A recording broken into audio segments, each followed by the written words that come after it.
Hey guys, what's going on? John here from What's Spinning here tonight to chat about this new Tame Impala album, The Slow Rush. Tame Impala, Aussie rock titans, basically one of the biggest bands in the world right now. At first, to be honest, I kind of thought that these guys were going to be just another flash in the pan. Around the time of their debut album, Inner Speaker, I thought that there was a lot to like here. The production was solid at the time, the songwriting was good. But at the time, and even to this day to a point, I feel like this album was a little gimmicky. It really made me think that Tame Impala weren't going to last. Clearly, though, I was proven very wrong very quickly. Their 2012 album Lonerism was a huge improvement on all fronts. The production was eons better. The songwriting was monumental.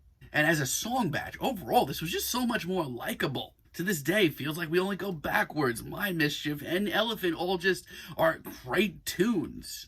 And by the time that 2015's Currents rolled around, God, this was a completely different band that we were dealing with. They came back with this very heavy synth-bass throwback style that honestly took me a very long time to wrap my head around, so much so that by the time that I did, it was way too late for me to even review the album. That being said, I've been pretty awful with reviewing Tame Impala's stuff over the years, which is why this has been pretty damn anticipated on this channel for sure. Now, I have liked the majority of the singles. They seem to be going in a very introspective new direction. I just can't wait to chat about the rest of this thing. This album starts off with One More Year. And as an intro, I don't have the slightest bad thing to say about it. As a matter of fact, I think it's good enough to probably be a single here. I love the glitchy, super crisp production that ends up being pretty bulky by the end of it. And instantly, I feel like we're dealing with a completely different Kevin Parker as well. Now, with the gloomier style that came along on Currents, Kevin's honestly been heading down this path for a while now. But one track in, and this is already a slew of his most introspective lyrics to date. And that's saying something. There are also some softer instrumentals here, like the playful pianos in the background, that add a great deal of depth to this track. As an intro, this is kind of exactly where I want to hear Tame Impala, even if it does get a little cheesy by the end. On the other hand, Instant Delivery is the huge, in-your-face ballad that I wanted to hear on this album. As a matter of fact, this could have very easily ended up on Lonerism or Current. It takes a lot of the tendencies of the early days of Tame Impala. It's one of these guys' tracks by the books.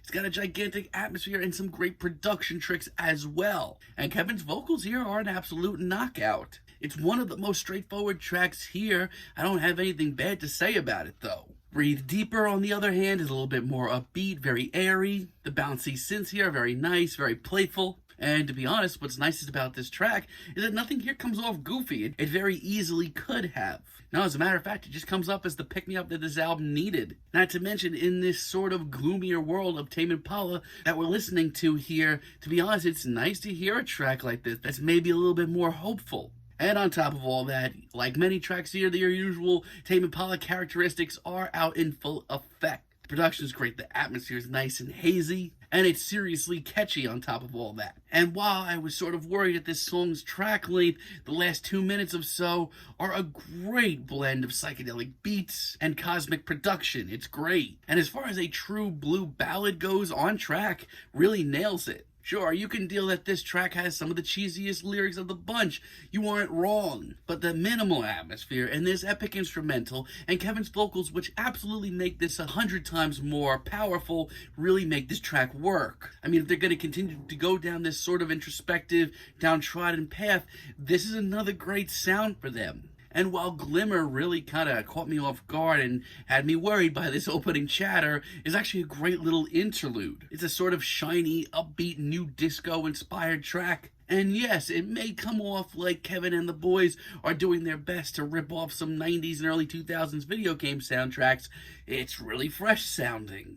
And for the most part, I enjoy most of the singles leading up to this album. While at first Borderline didn't hit me that hard, I thought they could do a little bit better, it's still one of the better tracks here. It's got a great dance groove, it's got a slick bass line. People are gonna love this track. I mean, if I was gonna say one thing about this track that I wasn't into, this could have maybe been a little bit more cosmic. They could have done a little bit more studio trickery here. And I guess this sort of doesn't fit the very introspective feel of the rest of the album. But this groove is so undeniable, and this track is so damn catchy. I just literally want to drift away when I'm listening to this track. It's solid. Lost in Yesterday, on the other hand, is a fantastic single. Strong bass groove and this intoxicating atmosphere is ridiculous. In a weird way, it's times like this that I remember back to when Kevin Parker was saying that Travis Scott influenced this album. I totally get that now in a really odd way. It's also upbeat and really carefree and fun, which is something that I can't say about this entire album. Also, I feel like this track lyrically is one of the most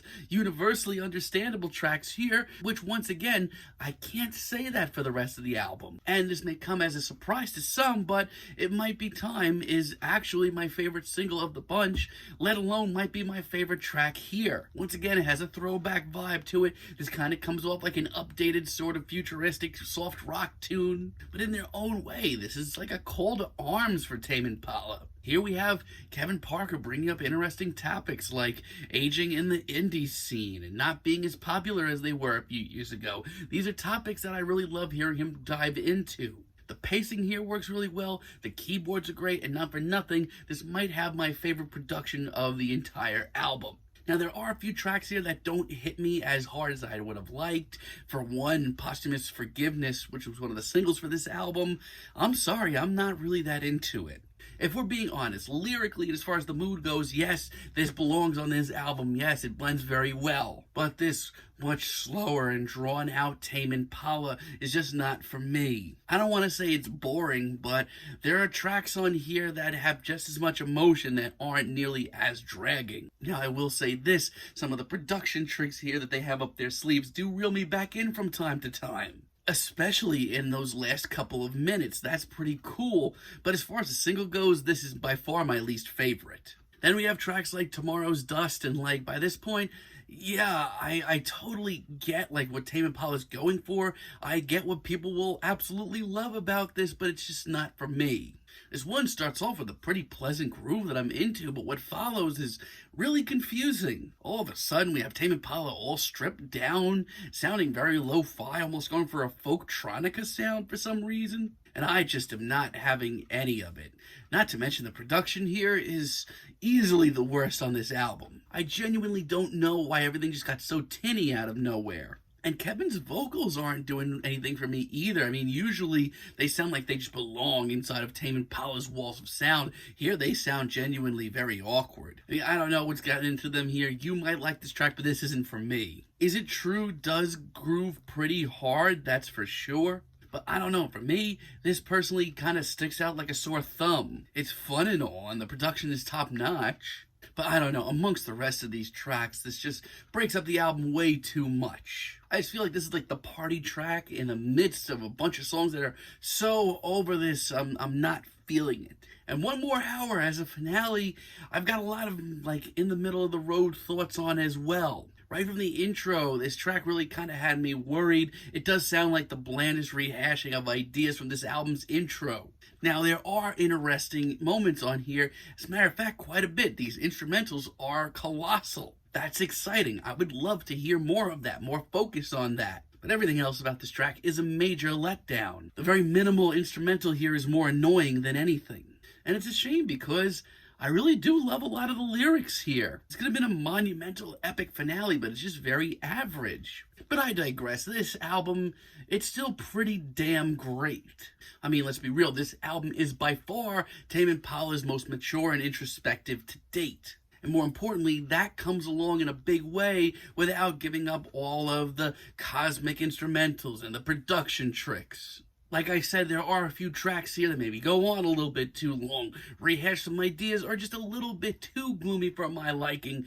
But I digress. There's a reason that they're the biggest band in the world. They're still putting together albums like this. I'm feeling a strong 7 on this album, but let me know what you guys think down below. If you liked the video, be sure to give us a like, give us a subscribe, and let me know down below what you would like for me to chat about in the future. Until next time, have a great day, guys.